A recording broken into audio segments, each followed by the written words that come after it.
एक कथा याद आती है। महाभारत के युद्ध के बाद कुछ समय के बाद धृतराष्ट्र, गांधारी, कुंता, संजय आदि एकांतवास कर रहे थे। धृतराष्ट्र की पीड़ा बढ़ती जा रही थी, गांधारी के हृदय की भी तसल्ली नहीं थी, कुंता जी को भी थोड़ा बहुत शौक घेरे हुए थे। उस समय भगवान वेद व्यास जी प्रकट हुए अरण्य में। उन सबों ने अपना दुखड़ा सुनाया।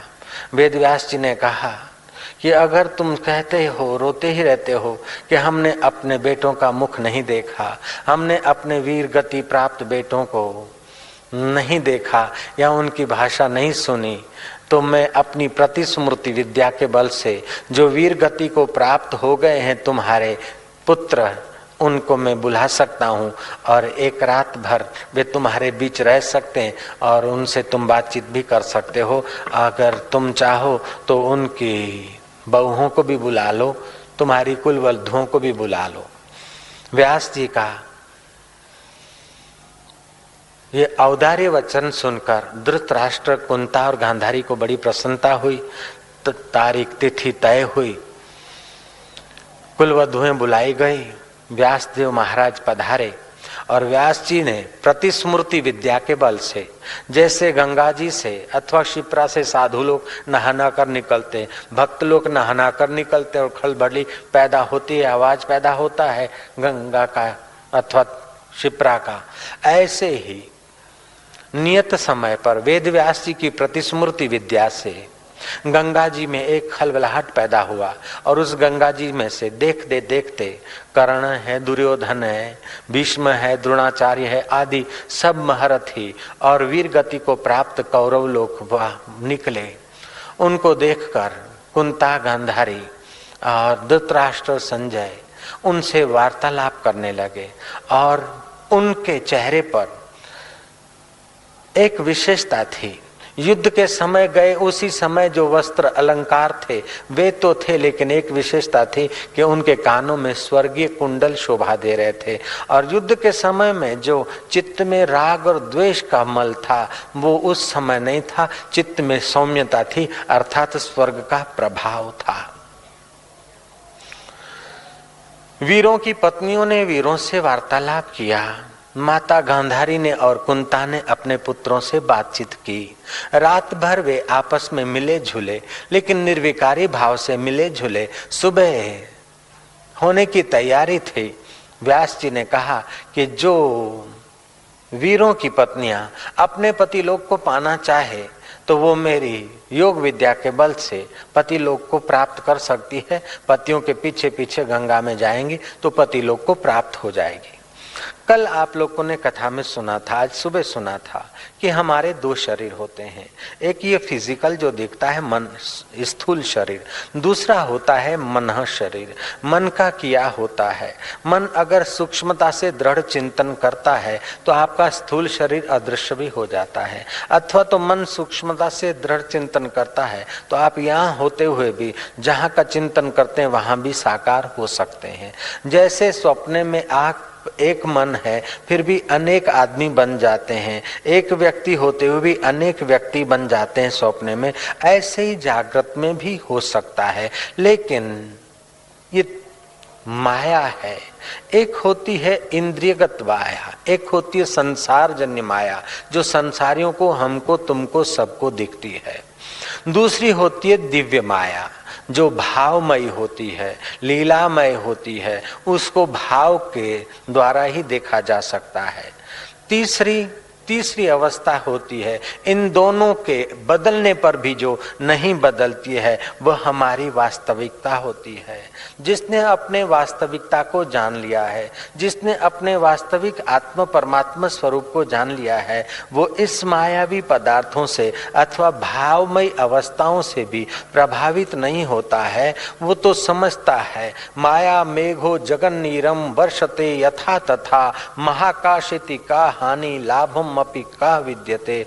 माया रूपी मेघ जगत रूपी नीर जैसे तैसे वर्षा करे फिर भी महाकाश को क्या हानि होती है, ऐसे तुम्हारे आत्म परमात्मा स्वरूप को तुम जान लोगे तो तुमको न ऐहिक माया बांधेगी, न स्वर्गीय माया बांधेगी, न अतल की, न वितल की, न तलातल की, न रसातल की, न पाताल की, न भूरलोक की, न भूअरलोक की, न जनलोक की, न तपलोक की माया तुमको प्रभावित नहीं कर सकेगी। वह अवस्था तब आएगी जब तुम गुणातीत स्वरूप में जागोगे।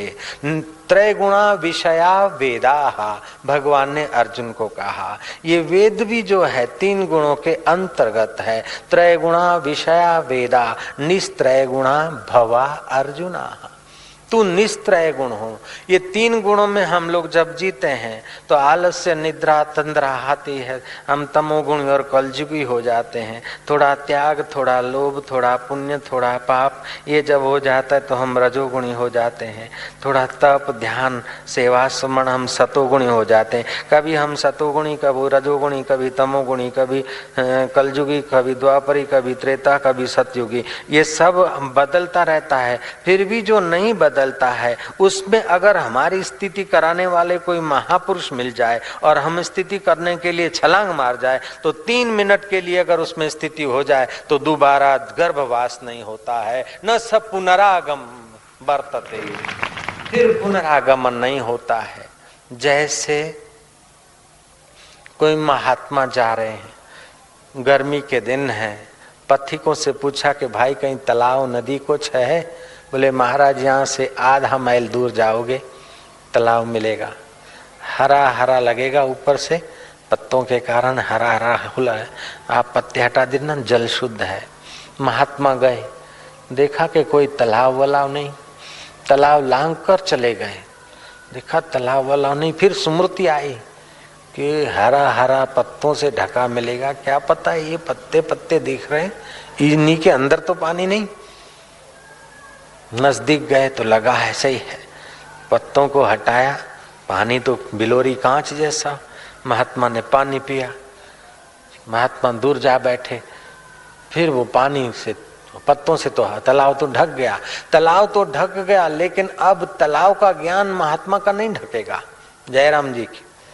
अब वो पानी का ज्ञान नहीं ढकेगा, अब तो खुद पी सकता है, हजारों को पिला सकता है। ऐसे ही 3 मिनट के लिए भी ये मैं साधु हूँ, मैं असाधु हूँ, मैं पापी हूँ, मैं पुण्यात्मा हूँ, मैं फलानी जाति का हूँ, मैं फलानी जाति का हूँ, अथवा रजोगुण, तमोगुण, सतोगुण, इन 3 गुणों रूपी पत्तों से हटकर जो शुद्ध स्वरूप जलाशय तरुप स्वरूप आत्मदेव का अनुभव कर ले, फिर 3 गुणों के बीच बरतता हुआ भी तीनों गुणों के पार का अनुभव उसका निजी अनुभव हो जाता है। नारायण नारायण नारायण, भय नाशन दुर्मति हरण, कली में हरि को नाम, निश दिन नानक जो जपे, सफल हो वहीं सब काम।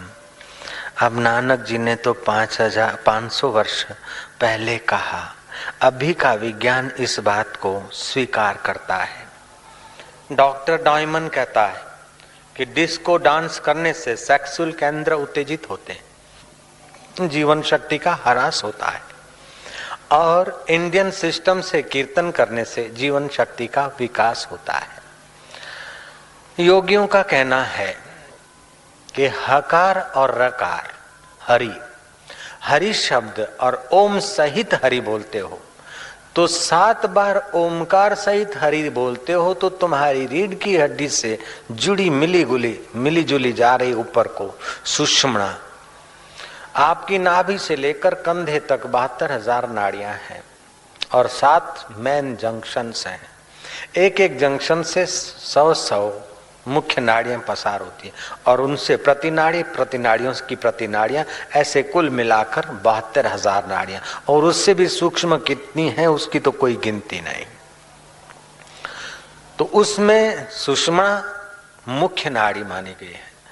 तो नाभि से लेकर सहस्त्रसार तक ये जो नाड़ी जाती है, इसमें पहला केंद्र मूलाधार केंद्र है। आप जब हरि नाम लेते हो तो 7 बार हरि ओम बोलने से आपके मूलाधार केंद्र में, स्वादिष्टान केंद्र में एक आध्यात्मिक वाइब्रेशन, आध्यात्मिक तरंगे पैदा होती है। जैसे जलाशय में तुम कंकड़ डालते हो तो कुंडाले कुंडाले गोल गोल गोल कुंडाले पैदा होते हैं, अथवा तो घंटनाद करते तो घंटनाद के सूक्ष्म वेव्स तरंग पैदा होते हैं। आज से कुछ वर्ष पहले अमेरिका के शिकागो में किसी आदमी ने कोर्ट में केस मुकदमा दर्ज कर दिया कि लोग शंख बजाते हैं, घंट बजाते हैं और तंदुरुस्ती के केंद्र चलाते हैं, लेकिन ये घंट से और शंख से तो हमारी नींद खराब होती है। लोग बोलते हैं कि इससे तपेदिक रोग मिटता है, अशांति मिटती है, लेकिन हमको तो इस घंट और शंख नाद से तो बीमारी हो गई। तो वहां के सरकार और पुलिस खाता या न्यायालय डिले नहीं करता है जयराम जी की। यहाँ कोर्टों में धक्के खाते रहो, मुकदमेबाजी करते रहो 20 साल, ऐसा नहीं होता है। एक छोटा मोटा केस होता है कि अभी तक तो 6 महीने हुए उस कुर्सी पर न्यायाधीश की नियुक्ति नहीं हुई, फिर 3 महीने के बाद आदमी मिला, पूछा कैसा तुम्हारा केस हो गया, बोले बाबा जी अभी वहाँ सूरत में फलानी कोर्ट में वो न्यायाधीश की नियुक्ति नहीं हुई। फिर 3 महीने के बाद आदमी मिला कि कैसा तुम्हारा केस, बोले बाबा जी अभी तक न्यायाधीश की पोस्टिंग ही नहीं हुई जयराम जी की। ये हमारे भारत की स्थिति है, लेकिन वहाँ यूरोप में ऐसा नहीं है, यूएसए में ऐसा नहीं है। तो जिस आदमी ने मुकदमा रखा उस मुकदमे का निचली कोर्ट से ऊपरी कोर्ट में गया, हाई कोर्ट में। हाई कोर्ट के न्यायाधीश ने शंखनाद से क्या नुकसान होता है, घंटनाद से क्या नुकसान होता है, क्या फायदा होता है, उसकी जांच करने के लिए 3 वरिष्ठ वैज्ञानिकों को चुना और उन वैज्ञानिकों को सूक्ष्म अति सूक्ष्म रिसर्च करने के लिए आदेश दिए गए। उन वैज्ञानिकों ने 7 महीने लगाए प्रयोगशाला में और उन्होंने ये घोषणा की कि शंखनाद से तपेदिक रोग नहीं होता है, घंटनाद से रोग नहीं होता है। भारत के ऋषियों ने जो हजारों वर्ष पहले खोजा है आरोग्यता के लिए, शरीर की तंदुरुस्ती और मन की प्रसन्नता के लिए, उस बात पर आज के विज्ञानियों को सहमत होना पड़ता है जयराम जी की। उन विज्ञानियों ने कहा कि शंख 1 सेकंड में 700 घन फीट स्पीड से फूंका हुआ शंख 2200 घन फीट एरिया में बैक्टीरिया निर्मूल कर देता है और बाकी की एरिया को भी कुछ पवित्रता दे देता है। शंखनाद का इतना महात्म है। अच्छा, शंख में रखा हुआ पानी अगर गूंगे तोतले बोलने वाले बच्चों को सुबह और शाम शंख में रखा हुआ पानी पिलाया जाए तो उनका तोतलापना या गूंगापना कम हो जाएगा। जो बिल्कुल गूंगे हैं या ज्यादा तोतले हैं उनको शंख में रखा हुआ पानी और शंख का पाउडर 2-3 ग्राम दूध से दिया जाए, ये हमारे भारत की खोज है, उन विज्ञानियों की खोज नहीं है। और बच्चे को गले में छोटा सा शंख डाल दिया जाए तो बच्चा गूंगा जैसा बोलता होगा, तोतला जैसा होगा तो अच्छा बोलने लगा जाएगा। गूंगों को भी फायदा करता है और तोतलों को भी फायदा करता है। जब गूंगे और तोतले को शंखनाद फायदा करता है तो शंख की ध्वनि वातावरण को शुद्ध करती है। ऐसे ही मंदिर में जाते हैं तो घंटनाद करते हैं तो घंटनाद से जो तरंग पैदा होती है वो हमारे मस्तिष्क के जो विचार परंपरा है उसमें एक प्रकार की ब्रेक लगा देती है। और आदमी जब घंट बजाता है तो हाथ ऊपर होता है तो मन और प्राण ऊपर के केंद्रों में आ जाता है। तो आदमी भले कोई हल्के विचारों में या चिंता में हो, फिर भी जब मंदिर में जाता है, देव दर्शन करता है, घंटनाद करता है तो उससे विचारों की परंपरा में एक थोड़ी सी खालीपना आ जाता है ताकि अच्छे विचार उसके वहां सेट हो सके। जयराम जी की जैसे कैसेट चालू और बीच में कैसेट को शुद्ध कर दो, फिर जो विचार भर दो वही रह जाएंगे। ऐसे ही हमारे चित्त में न जाने कितने ही परंपरागत विचार चलते रहते हैं। जब हम मंदिर में जाते हैं या अच्छे स्थान में जाते हैं या साधु महात्मा के सत्संग कीर्तन में जाते हैं तो प्रणाम करके बैठते हैं या हरि बोल करके नाम संकीर्तन करते हैं तो हमारे चित्त में एक खालीपना, एक ऐसी जगह आ जाती है जहां हमारे जीवन की अति मूल्यवान चीज ठहर सके। ऐसी बात भी हम ठहराना चाहें तो ठहर सकती है, अगर नहीं ठहराना चाहें तभी भी संस्कार तो कुछ न कुछ काम करेंगे।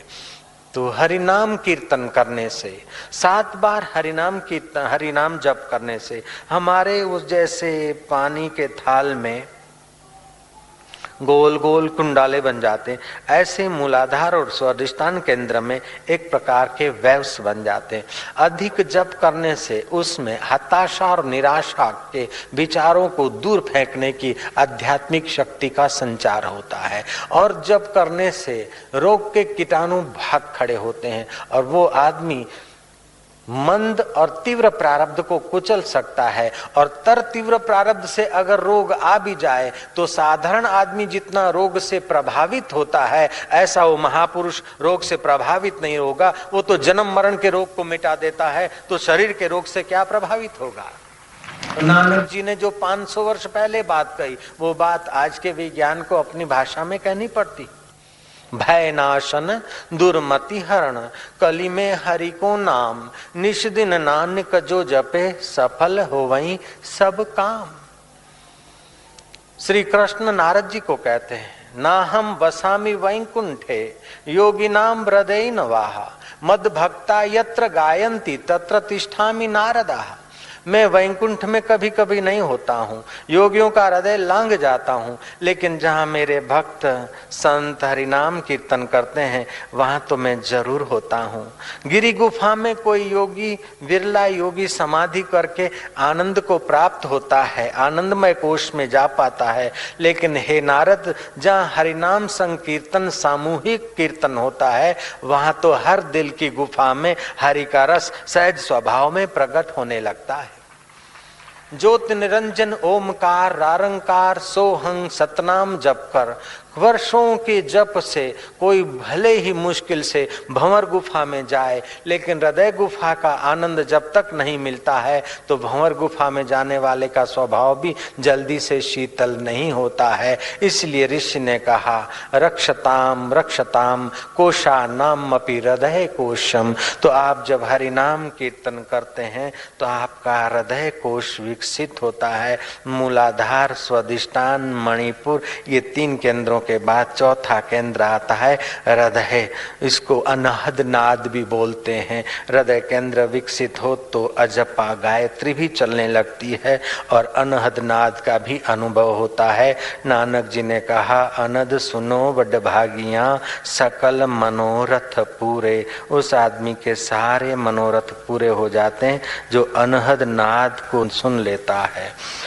तो पंचतंत्र में और स्कंद पुराण में कथा आई है कि मृत आत्माओं के लिए जो सोच विचार करता है और रोता रहता है, आंसू बहाता रहता है और लींट आदि निकालता है, पंचतंत्र और स्कंद पुराण में आया है कि जैसे पिंड दान करने से, जल और पिंड देने से पितरों को मिलता है, ऐसे जो लोग आंसू बहाते हैं और कफ निकालते हैं, मृतक आत्माओं की इच्छा न होने पर भी उन्हें वह पान करना पड़ता है।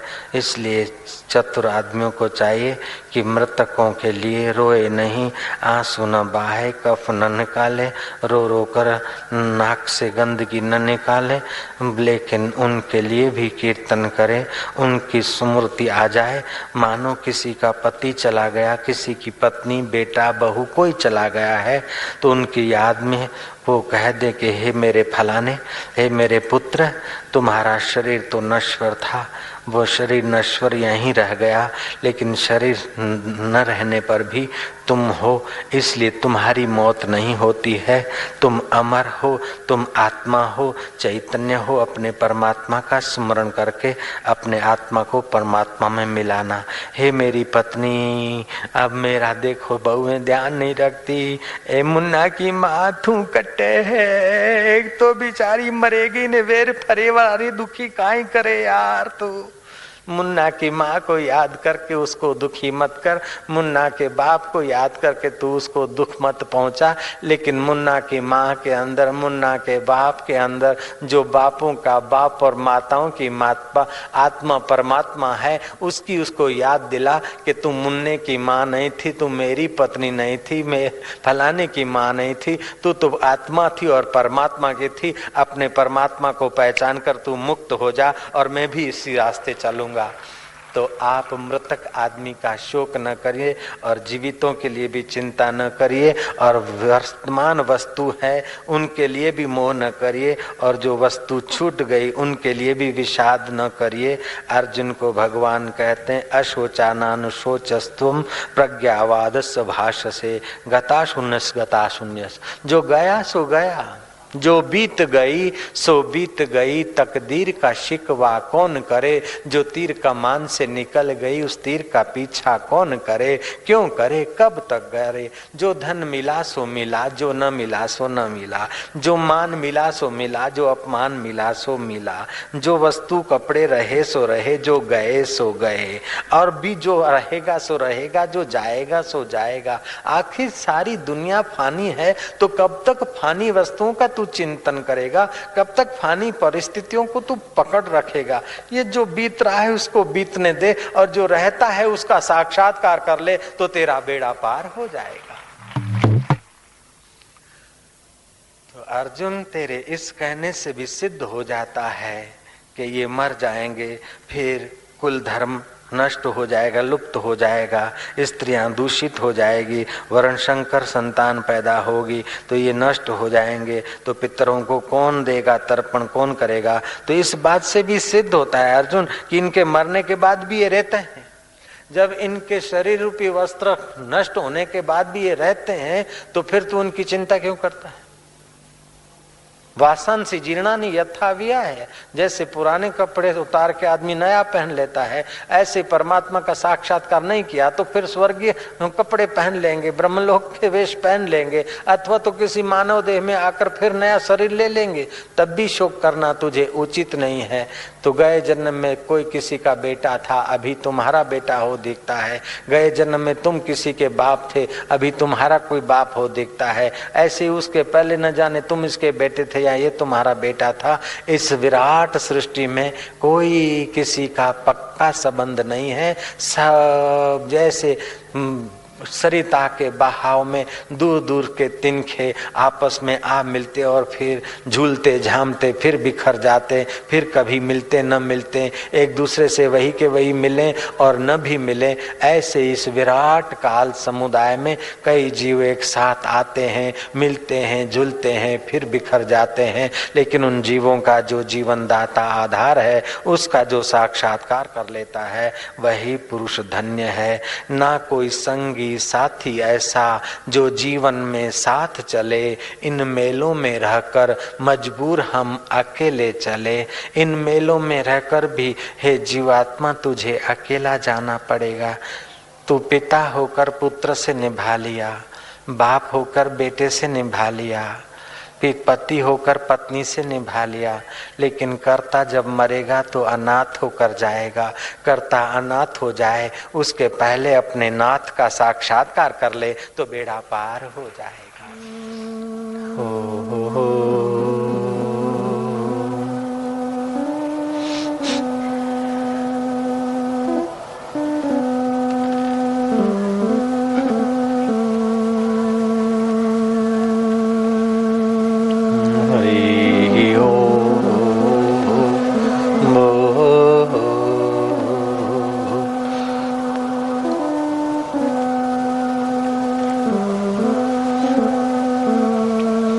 गहरी शांति में गोता मारिएगा, आपकी रग रग पावन होती जाएगी। आपका अंतःकरण जितना शांत हो जाएगा उतना ही मन में सामर्थ्य आता है। शरीर की विश्रांति से शरीर में सामर्थ्य आता है, मन की विश्रांति से मन में सामर्थ्य आता है, बुद्धि की विश्रांति से बुद्धि में सामर्थ्य आता है। आरोग्यप्रद भोजन और ठीक निद्रा से शरीर में सामर्थ्य आता है। व्यर्थ के संकल्प विकल्प घटाने से, ध्यान करने से, सत्कर्म करने से, निसंकल्प विश्रांति पाने से मन में सामर्थ्य आता है। और सब में एक, एक में सब, ऐसा निर्णय करने से, ऐसा समझदारी बढ़ाने से बुद्धि में समता आती है। बुद्धि में समता आने से समत्व योग का प्रसाद मिलता है, सामर्थ्य आता है। फिर हे उपादेय बुद्धि नहीं रहती, ये नहीं चाहिए और ये चाहिए नहीं, जो नहीं है उसकी इच्छा नहीं होती और जो है उसमें राग द्वेष नहीं होता। ऐसा सम्मान पुरुष तीर्थों को तीर्थत्व देता है। ऐसा सम्मान पुरुष ब्रह्मा विष्णु महेश का भी मित्र हो जाता है। ऐसा सम्मान पुरुष देवताओं से पूजा जाता है। ऐसा सम्मान पुरुष जिस इलाके में रहता है वहाँ के लोगों की मति शुद्ध होने लगती है। ऐसा सम्मान पुरुष युधिष्ठिर थे। भीष्म कहते हैं कि युधिष्ठिर जिस इलाके में रहते होंगे वहाँ के राजा की मति शुद्ध होती होगी, वहाँ धन धान्य खूब होता होगा, पृथ्वी में रस उभर आया होगा, वृक्ष फलों से लदे होंगे, फूलों में सुगंध बढ़ी होगी, गौओं का दूध रसप्रद आरोग्यप्रद और अधिक दूध आता होगा गौओं में। लोगों में स्नेह की भावना जगती होगी, लोगों के मनोविकार कम होते होंगे। जहाँ एक भी सम्मान पुरुष विराजता है वहाँ हजारों लोगों के मन पवित्र भावों से भर जाते हैं। आप सम्मान होने का यत्न कीजिए। आपने देश की सेवा कर ली, अगर सम्मान हो गए तो आपने जाति की सेवा कर ली, आपने मानवता की सेवा कर ली, आपने ईश्वर की सेवा कर ली, आपने तीर्थ की भी सेवा कर ली। आप जैसे पुरुष तीर्थ में आएंगे तो तीर्थ का महत्व बढ़ जाएगा। अगर घोर कर्मी लोग तीर्थ में निवास करने लग जाते हैं तो तीर्थ का महत्व घटता है। लेकिन सम्मान पुरुष, संयमी सदाचारी पुरुष तीर्थ में रहने लग जाएं अथवा तीर्थों में आते हैं तो तीर्थ का महत्व बढ़ जाता है। आप सम्मान होइए तो तीर्थ को तीर्थत्व देने का सामर्थ्य आप में आ जाएगा। जैसे एकनाथ जी महाराज का दर्शन करने के लिए गोदावरी माता नारी का रूप लेकर उनकी कथा में जा बैठती थी। नासिक के कुंभ में तो लोग गोदावरी स्नान करते हैं, लेकिन वही गोदावरी एकनाथ जी के चरणों में बैठती है, कथा श्रवण करती है। हरि कथा से बढ़कर, आत्मविश्रांति से बढ़कर, परमात्मा प्राप्ति से बढ़कर विश्व में और कोई प्राप्ति नहीं हो सकती है। और वह आत्म प्राप्ति सम्मान को होती है। हरि हरि ओ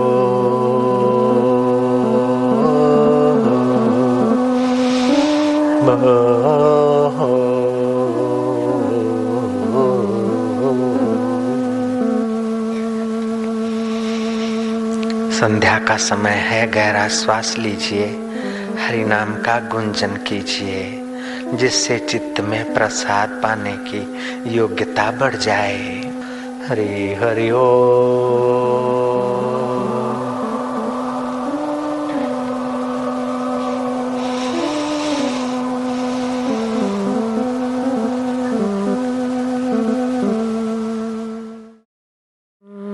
गीता में जो ज्ञान है, जो भक्ति है, जो योग है, जो स्वास्थ्य की बात है, गीता की एक विशेषता है कि ये हर जाति के व्यक्ति के लिए, हर मजहब के व्यक्ति के लिए, हर उम्र के व्यक्ति के लिए ये गीता ग्रंथ सतुपदेश देता है। गीता में जो ब्रह्म विद्या बताई गई है वो ब्रह्म विद्या अरण्य में दी जाती थी, लेकिन गीता ने कमाल कर दिया है। अरण्य की ब्रह्म विद्या रण के मैदान में प्रकट कर दी श्री कृष्ण ने। जो योग गिरी गुफाओं में होता था उस योग को युद्ध के मैदान में लाकर धर दिया। जो धर्म यज्ञशाला में संपन्न होता उस धर्म को युद्ध के मैदान में प्रकट कर दिया गीताकार ने। मरने के बाद मुक्ति चाहिए तो श्रीमद् भागवत है, लेकिन जीते जी विषय विकारों के बीच जूझते हुए युद्ध के मैदान में, हम लोग भी तो युद्ध के मैदान में है, सात्विक और तामस राजस वृत्तियों से भिड़ना ही पड़ता है। जीते जी अगर आत्मानुभूति करनी हो, जीते जी अगर मुक्ति का अनुभव करना हो तो भगवत गीता का ज्ञान है। गीता एक ऐसी साम्य विद्या देती है कि जिससे राग द्वेष निर्मूल हो जाता है। गीता एक ऐसी अनूठी ईश्वर विद्या देती है कि जिससे अहंकार निर्मूल हो जाता है। गीता ऐसी ब्रह्म विद्या देती है कि जीव का अपना जीवत्व की भ्रांति छूटकर अपने को शिव स्वरूप जान लेता है। और गीता ऐसी अभय विद्या देती है कि मृत्यु का भय चला जाता है। तक्षक आकर काटे उसके पहले तक्षक का वास्तविक स्वरूप और परीक्षित का वास्तविक स्वरूप श्री कृष्ण के वास्तविक स्वरूप से अभिन्न है, ऐसा ज्ञान करा दिया शुकदेव जी महाराज ने।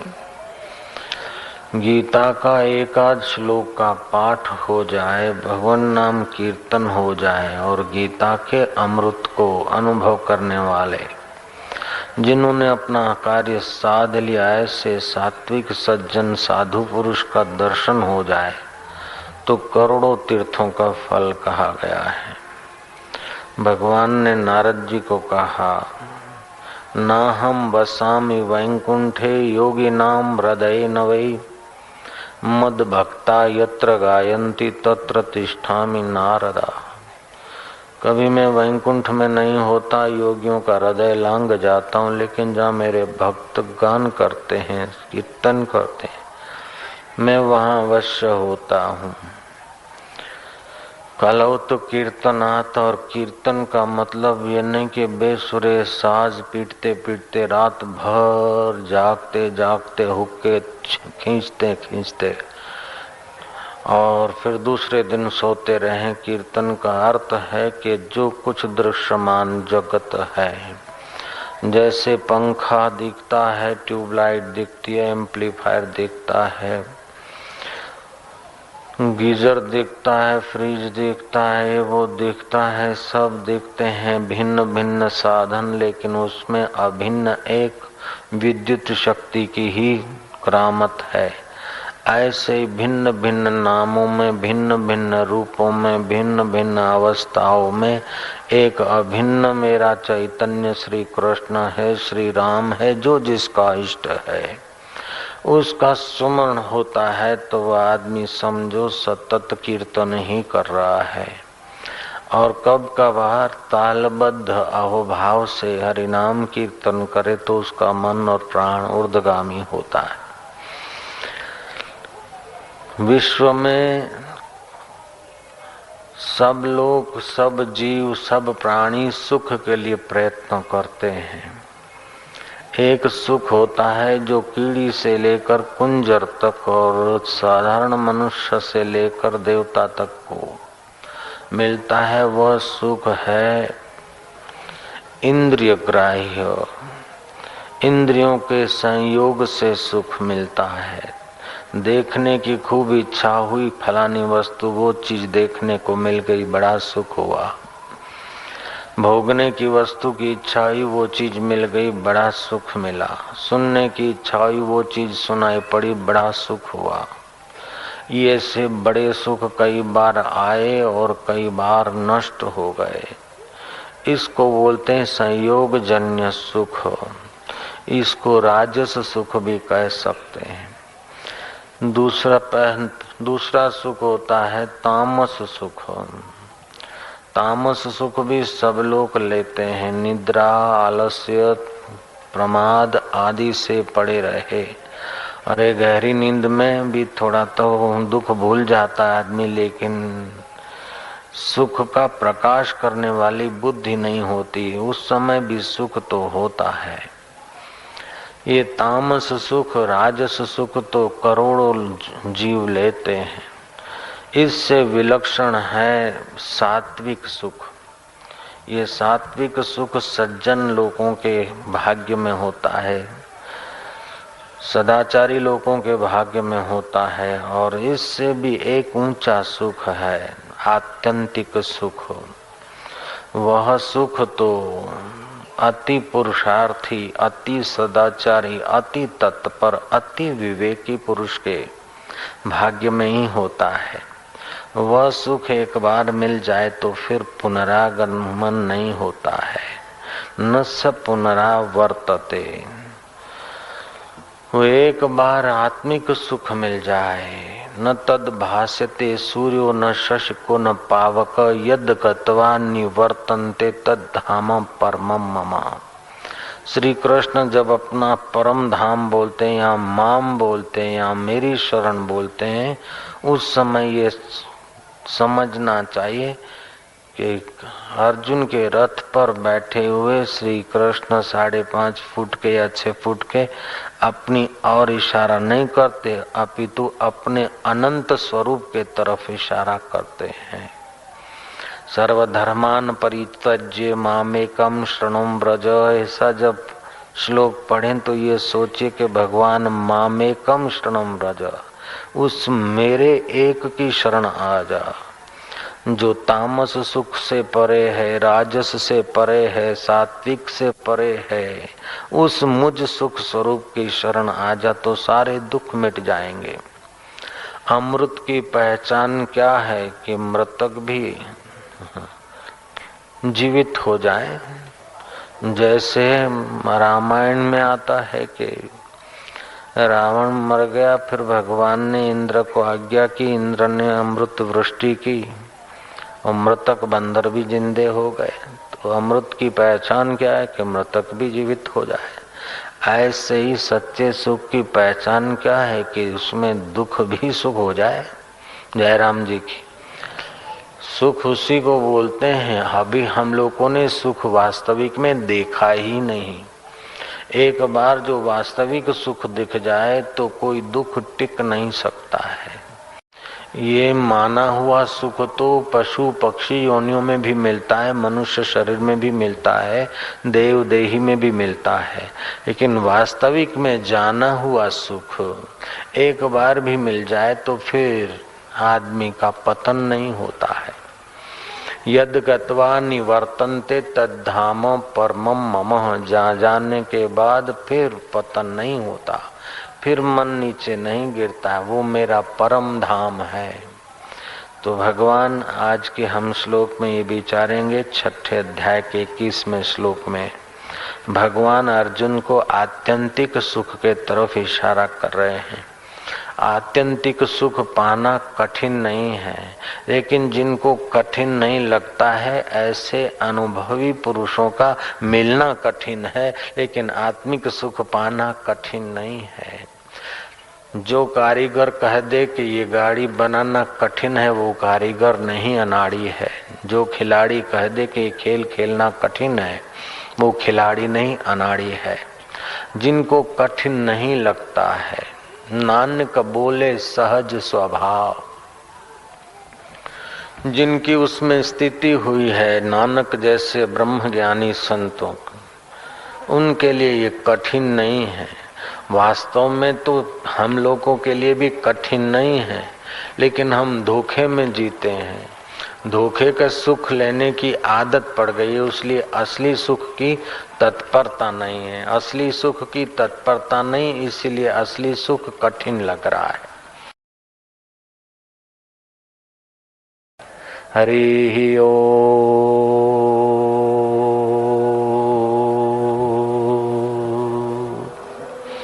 गहरा श्वास लगो गहरे श्वास लेने से बहुत सारे फायदे होते हैं।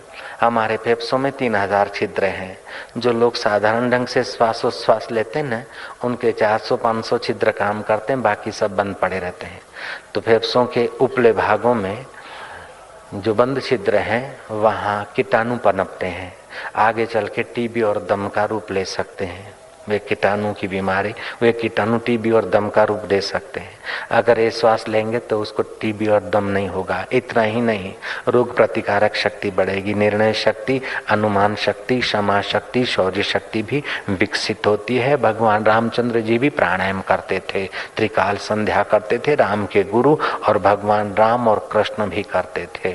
तो आप संध्या का समय है, लंबा श्वास लेकर हरिओम का गुंजन करेंगे, जिससे तुम्हारी नाभि केंद्र में वाइब्रेशन पैदा होंगे। हताशा, निराशा दूर भगाते हैं वो वाइब्रेशन, रोग के कीटाणुओं को मार भगाते हैं। साथ साथ में तुम्हारा बौद्धिक बल विकसित होता है, पुण्य बल बढ़ता है। गहरा श्वास लेना, कंजूसी मत करना। खुली हवा में कभी भी आप ले सकते हैं खाली पेट गहरे श्वास, दोपहर के 12 बजे के आसपास भोजन के पहले, और सुबह सूरज उगने के समय, और शाम को सूरज ढलने के समय। ये त्रिकाल संध्या बहुत फायदा करती थी। हिंदू संस्कृति के लोगों का पतन होने का काल जब से संध्या और प्राणायाम भूलते चले गए, तब से पतन काल शुरू हुआ। मुसलमान लोग अभी भी 5 टाइम नमाज पढ़ते हैं, चालू ऑफिस में से भी वो जा सकते हैं, इतना भारत गवर्नमेंट ने उनको सुविधा कर दी है। और आपको त्रिकाल संध्या करने के लिए ऑफिस में से जाने की भी जरूरत नहीं पड़ेगी। एक तो 6 बजे के बाद होती है और एक सुबह 7 बजे के पहले होती है। बाकी रही दोपहर के 12 बजे की, वो कुर्सी पर भी 5 प्राणायाम करके आप अपनी नमाज कर सकते हैं। जय राम जी की। आपके पास तो केवल 3 टाइम है, वो 5 टाइम करते हैं, तो तुम कम से कम 3 टाइम तो संभालो। 3 टाइम संभालो तब संभालो, अभी का 1 टाइम तो संभाल लेना। नारायण बोलो, नारायण नारायण। आप किसका नाम ले रहे हैं पता है? आप किससे दोस्ती कर रहे हैं? जो सच्चा तुम्हारा साथी है। कबीरा यह जग आए के बहुत से कीने मीत, जिन दिल बांधा एक से वे सोए निश्चिंत। नरानाम समूहम इति नारम, नर नारियों में जो चैतन्य चमचम चमक रहा है, उस परमात्मा का नाम नारायण है। इसलिए अपने प्यारे का नाम लेने से आपका हृदय कमल खिल जाना चाहिए। बोलो ना, नारायण नारायण नारायण। अजामिल तो बेटे का नाम नारायण लेकर तर गया, तो तुम नारायण का नाम नारायण लेकर तर जाओ, तो इसमें क्या आश्चर्य है? नारायण नारायण नारायण। कितने अच्छे लग रहे हो। नारायण। हरि हरि ओ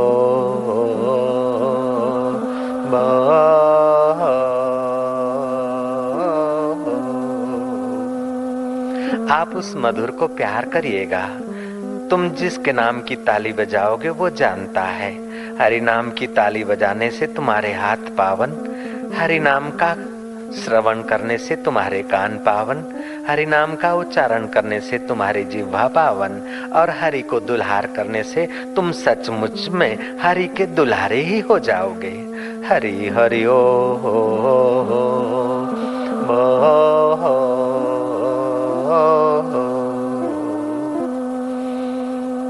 खूब प्यार से घड़ी भर कीर्तन कर ले। मधुर मधुर नाम हरि ओम, पावन पावन नाम हरि हरि ओम, दिलों का दुल्हारा नाम हरि हरि ओम। मधुर मधुर नाम हरि हरि ओम, मीरा बोले वही नाम हरि हरि ओम। गौरंग बोले प्यारा नाम हरि हरि ओम। नानक का सहारा नाम हरि ओम, कली का किनारा नाम हरि हरि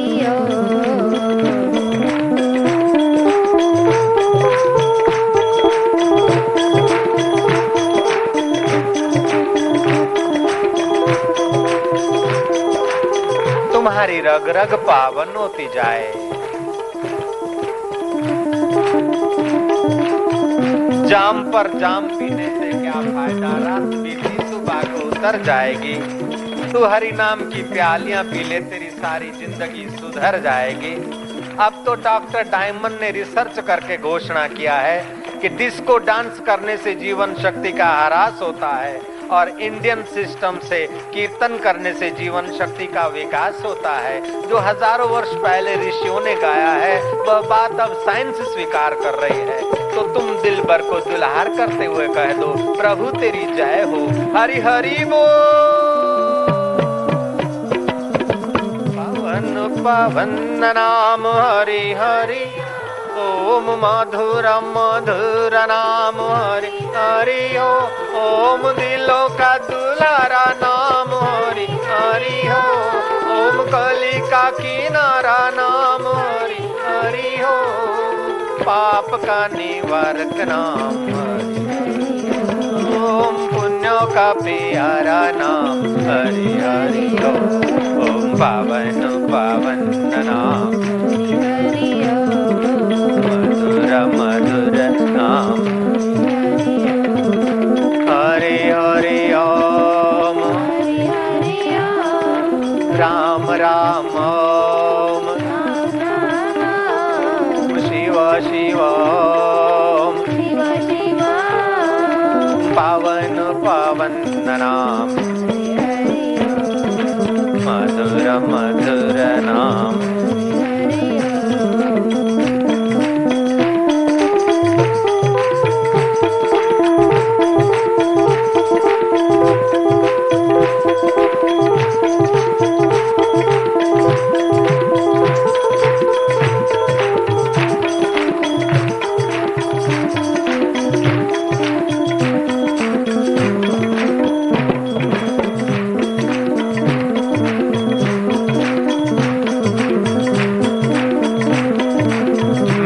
के कीर्तन में अकबर बादशाह वेश बदलकर हरि रस पान करने को गया था तानसेन के साथ। बड़भागी लोग रहे होंगे जो मीरा की महफिल में झूमे होंगे, धनभागी लोग रहे होंगे जो गौरांग के साथ बंगाल में हरि कीर्तन में सम्मिलित हुए होंगे। ओम हरि ओम, ओम हरि ओम, हरि ओम हरि ओम, हरि ओम हरि ओम। प्रेम से बोलो प्यारा नाम, दिल से बोलो दुल्हारा नाम, आनंद आनंद नाम, मधुर मधुर नाम, पावन पावन नाम, हरि हरि ओम, शिव शिव ओम, राम राम ओम, कली का किनारा नाम, हरि ओम, पाप का निवारक नाम, हरि ओम। जिस काजी ने हरि नाम कीर्तन पर बंदिश डाली थी, आखिर उसी काजी को गौरांग के साथ हरिनाम करते हुए नाचना पड़ा था। ये हरिनाम के प्यारों की दृढ़ता और हरिनाम की महिमा है।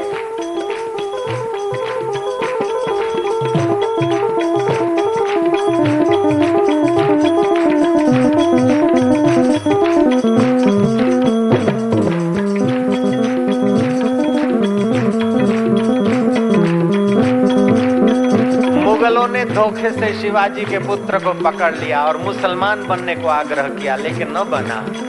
अपनी दृढ़ता में रहा, आंखें निकलवा दी फिर भी उसने नहीं माना, चमड़ा खिंचवा लिया फिर भी शिवाजी का पुत्र अपने धर्म पर अटल रहा। ऐसे तू अपने आत्मदेव पर अटल होता जा। स्वधर्मे निधर्म श्रेय, पर धर्म भयावह। विकारी परधर्म है, आत्मा का आनंद स्वधर्म है। जय हो प्रभु तेरी जय हो।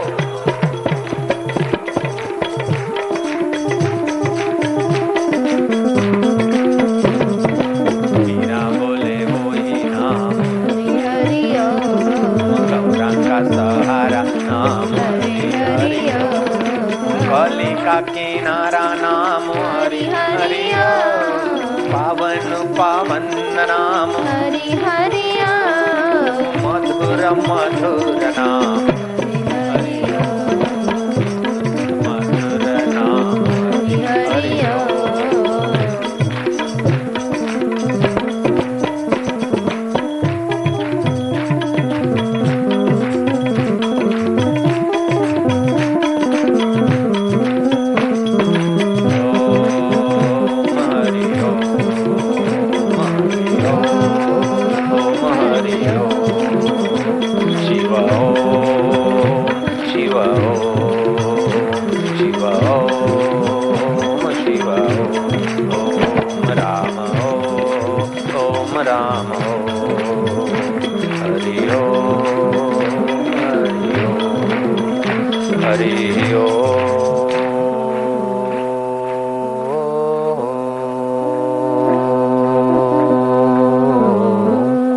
कीर्तन वालों को 1 आध मिनट गहरी शांति में गोता मारना चाहिए। कीर्तन का पुण्य 10 गुना होता है।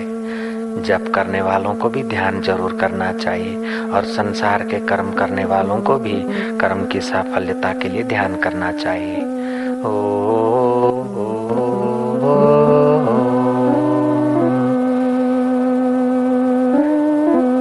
गहरी शांति, मधुर शांति। अपने घर की खीर खा लो। कब तक भविष्य के उस शेख चिल्ली के किले बनाओगे? हरि हरि ओ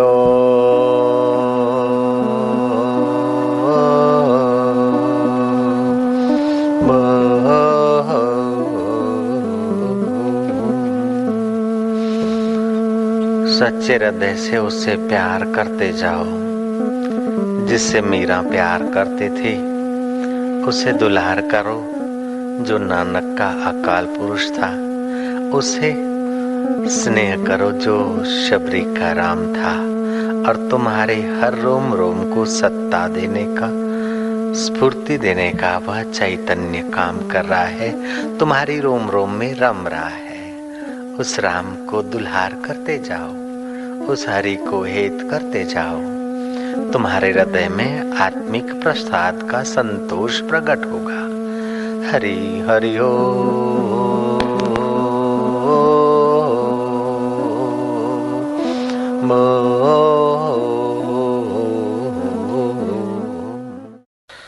जो यतात्मा दृढ़ निश्चय योगी सदा संतुष्ट है, जो अपने मन और बुद्धि के को मुझ में अर्पण किए हुए, ऐसा मेरा भक्त मुझे प्रिय है।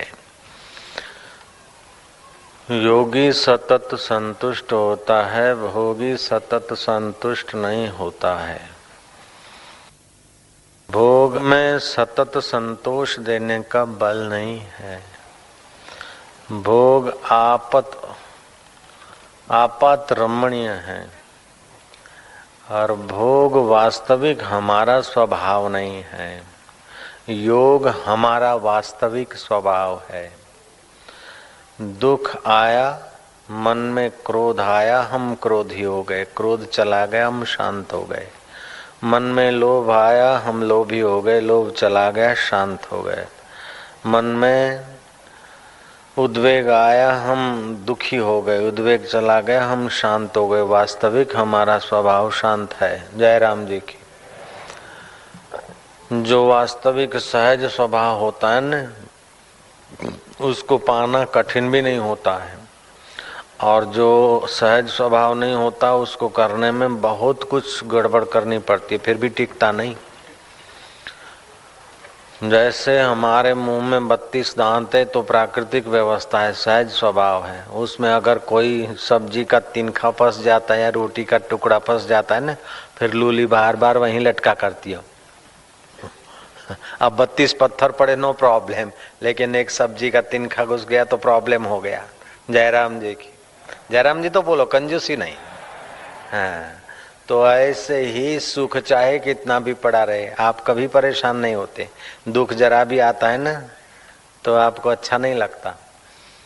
32 दांत मुंह में है, एक दांत आपका तो भगवान करे ना गिरे, किसी का भी गिर गया हो, जयराम जी की, एक दांत गिर जाता है तो बार बार लूली वहीं जाती है, जीभ वहीं जाती है, मन वहीं का फरियाद करता है। नहीं है, अब 8 दिन हो गए, फिर भी बार बार उधर ही मन जाएगा। मेरा दांत गिरा नहीं 8 दिन पहले, लेकिन एक बात बताता हूँ। तो मन अभाव के तरफ जाता है। मन का स्वभाव है अभाव के तरफ जाना। जो वर्तमान में है उधर का आदर नहीं, जो हाजिर है उसका आदर नहीं, जो बेगैर हाजिर है उसकी फरियाद। अब 32 दांत थे तो कोई परवाह नहीं, एक चला गया तो 31 की कोई गिनती नहीं। और जो एक नहीं है उधर ही बार बार जीभ जाती है। तो जो नहीं है उसके तरफ जाती, और जो है उसके तरफ अपनी वृत्ति जल्दी से जाती नहीं। इसी का नाम माया है। तो अपना परब्रह्म परमात्मा आद सत्य जुगात सत्य है भी सत्य, नानक हो से भी सत्य। जो पहले था अब भी है, युगों से था अब भी है, बाद में रहेगा। ऐसे आत्मदेव के तरफ वृत्ति नहीं जाती। लेकिन जो भोग पहले नहीं थे, बाद में नहीं रहेंगे, और अभी नहीं के तरफ चले जा रहे हैं। देखत नैन चलो जग जाई, का मांगू कछु स्थिर न रहाई। हम लोग उस सतत रहने वाले तत्व को नहीं जानते, इसीलिए न जाने कितने युग बीत गए, कितने जन्म बीत गए। चाहते तो सदा सुखी रहना, लेकिन जहाँ सदा सुख है वहाँ का हम आदर नहीं कर पाते हैं। 3 प्रकार का ज्ञान होता है। एक होता है इंद्रियगत ज्ञान। आंख देखती है, आंख देखती आकाश कढ़ावे जैसा, लेकिन कढ़ावे जैसा नहीं है। आंख की बनावट ऐसी, इसीलिए कढ़ावे जैसा दिखता है। कान सुनते हैं शब्द, लेकिन इसमें बुद्धि लगानी पड़ती। तो इंद्रियगत ज्ञान, इंद्रियगत ज्ञान। फिर दूसरा होता है बुद्धिगत ज्ञान, और तीसरा होता है वास्तविक ज्ञान। तो इंद्रियगत ज्ञान और बुद्धिगत ज्ञान के बीच में होता है मनोगत ज्ञान। तो आम आदमी मन के साथ ही जुड़े रहते हैं, और अपन लोग सब मन में ही जीते हैं। तो मन का अगर इंद्रियों के तरफ झुकाव है तो जगत सच्चा लगेगा, और घड़ी घड़ी में आकर्षण और विकार हमको नचाते रहेंगे। इंद्रियगत ज्ञान का आदर करने से आदमी अल्पमति हो जाता है, और बुद्धिगत ज्ञान का आदर करने से आदमी तेजस्वी मति होता है। जो तेजस्वी मति होते होते होते ऊंचाई पर पहुंचता है, तो वो परम तेज पुंज स्वरूप अपने शुद्ध बुद्ध अकाल पुरुष के आनंद को पा लेता है।